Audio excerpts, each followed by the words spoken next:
Hello, lovelies. Today might be a little bit of a later video, but we have some big news in the Scarlett Johansson suing Disney thing. Apparently they've settled in court. So yeah, I'm gonna let you all know what's happening, what's going on currently, and everything else. So grab your snack, grab your drink, give this a like and a subscribe if you feel like it so you're notified whenever I post a video, and let's talk about it. Roll the intro.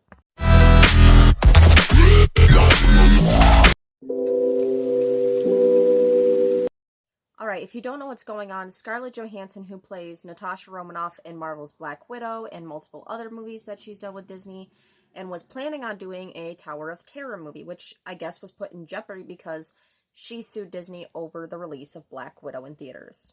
They told her specifically in her contract that it was going to be a theatrical only release, and then they decided while it was only in theaters to put it also on Disney Plus, which made ScarJo lose lots of money. You see what I'm saying? Basically, Disney screwed her out of a whole bunch of money, completely didn't go to her contract. They went against her contract, put it on Disney Plus, and so she sued. And a lot of people were behind her suing Disney for this.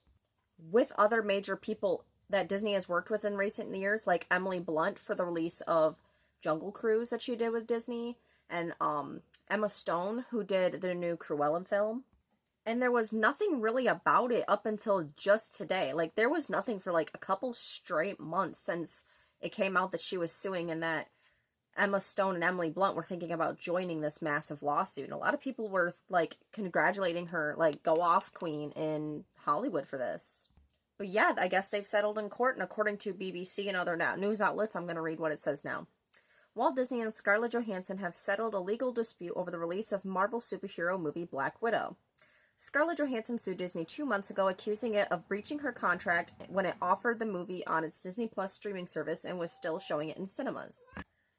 Details of the deal between Disney and Johansson have not been disclosed. I am very pleased to say that we have been able to come to a mutual agreement with Scarlett Johansson regarding Black Widow. Alan Bergman, content chairman for the Disney Studios, said in his statement. I cannot speak. He goes on to say that we appreciate her contributions to the Marvel Cinematic Universe and look forward to working together on a number of upcoming projects, including Disney's Tower of Terror. So we're still getting Tower of Terror. Johansson also said that she was pleased to have resolved the differences with her and the entertainment giant and look forward to further collaboration. So she's looking to, do more things in the future, which is good.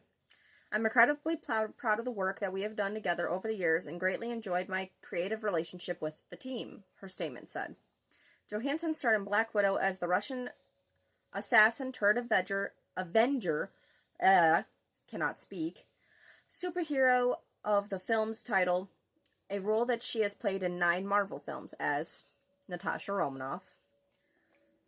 Her complaint was filed with the Los Angeles County Superior Court in July. It argued that she was promised by Marvel Studios, which is owned by Disney now, of course, that Black Widow would be a theatrical-only release. She said that she understood that this meant a window of time would pass before it would be streamed on Disney Plus, a period that traditionally lasts 90 days, when they just went and instantly put access to it on Disney Plus. In response, Disney said at the time that it fully complied with her contract and her case had no merit whatsoever.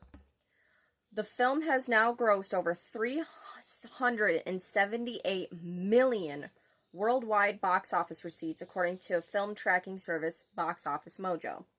The film also generated about $60 million through the streaming services on Disney Plus within the first 20 days of its release. So she lost over $60 million for that. What, like $60 million. Wow. During the pandemic, several big Hollywood studios opted to bypass cinemas, many of which have been closed, and release films online instead, which is killing theaters. I want to still go to the theaters. People, go watch movies in theaters if it's safe enough for you to, please. Thank you. Now that most cinemas have been reopened, Disney, along with fellow giant Warner Brothers, has chosen to maintain a dual release strategy for their next major films. Scarlett Johansson topped Forbes magazine's list of the world's highest paid actresses in 2018 and 2019, with earnings before tax estimated to have topped $56 million in the year of June 2019. So what it's looking like by this article, it's looking like they're not going to say how much that she settled for, but they've definitely settled in court. They've definitely settled on an agreement, and that they're going to be working with her on the Tower of Terror movie, which she is supposed to be producing and starring in. I've heard from several different outlets like BBC that this film was not happening, even if they did repair things with her. And I was personally bummed hearing that this wasn't coming, because I have been wanting a Tower of Terror movie. And I know people hate the Eddie Murphy Haunted Mansion movie, but I loved that movie, okay? I love it when Disney makes movies based on their rides, okay? I love it when they do that stuff. Although I didn't care to see Jungle Cruise because I'm not really invested in the lore or the actual thing that is Jungle Cruise. But I love Pirates of the Caribbean. I love the Tower of Terror. I love Haunted Mansion. I love it when Disney does this stuff on beloved rides like this. So yeah, moral of this article and multiple other ones are stating that she's settled in court, that she's still going to be starring and producing this Tower of Terror movie. I'm so excited for that. And that we might be seeing more ScarJo collaborating with Disney in the future. They've repaired things apparently, so yeah. If you liked this video, give it a thumbs up. Give me a subscribe if you haven't done that already, and click the notification bell for whenever I post a video. Yeah, that's kind of it. Do all the things, press all the buttons. Nah. And let's talk about this in the comments, because I really like to talk about this stuff. I mean, I don't make videos just on willy-nilly stuff. This is stuff I like to talk about. So if we could talk about this in the comments, let's do that. I love you all, and I hope you have a great day. Bye.